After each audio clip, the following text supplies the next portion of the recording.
2021, in response to Israel's response to Hamas, I mean, you remember some of the excellent points Seema made,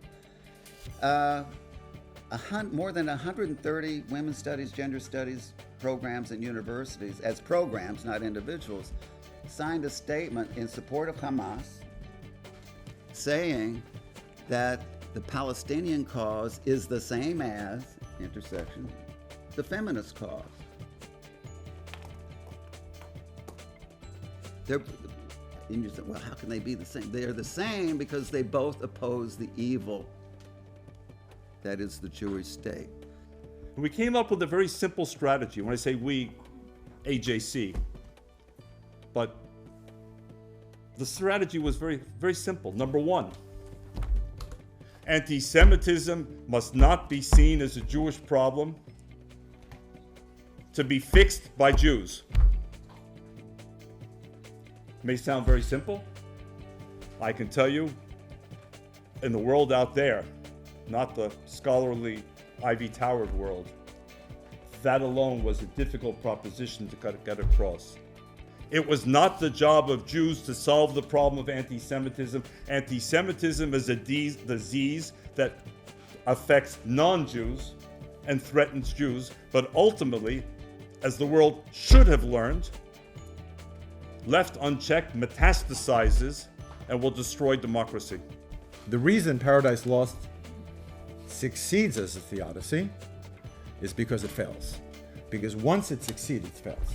Because if it succeeds in a way that's too obvious, if you give me a false consolation, I'm going to reject it.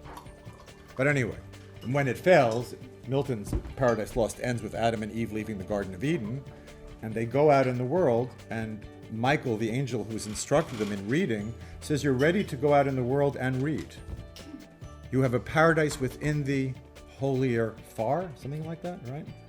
Anyway, and what is that paradise within? The ability to read, the ability to interpret.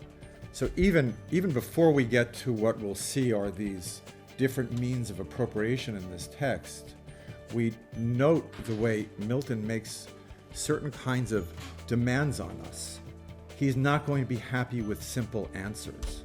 And I think that's one of the things that comes out of our gathering here this week or these past 2 weeks, is any success that we have together, we have to understand we can't cheerlead for ourselves because we have so much work to do. She is emblematic of the students who are disconnected from a general framework of history. They have no reference point. They have an inward gaze. They see only them. My husband calls it navel gazing. It's like, what's in my belly button today? I can only care about my belly button. This is all I see is my belly button. That's all they do. They don't look outward and upward, right? So I'm talking about the students with that attitude, not all the incredible, wonderful students that we have, and we do have those incredible. Otherwise, we wouldn't still be in the classroom, right? We do have those incredible, wonderful students.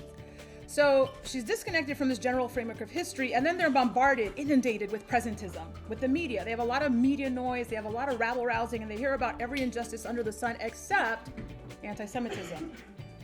Every injustice under the sun except anti-Semitism. They can't name a single anti-Semitic incident.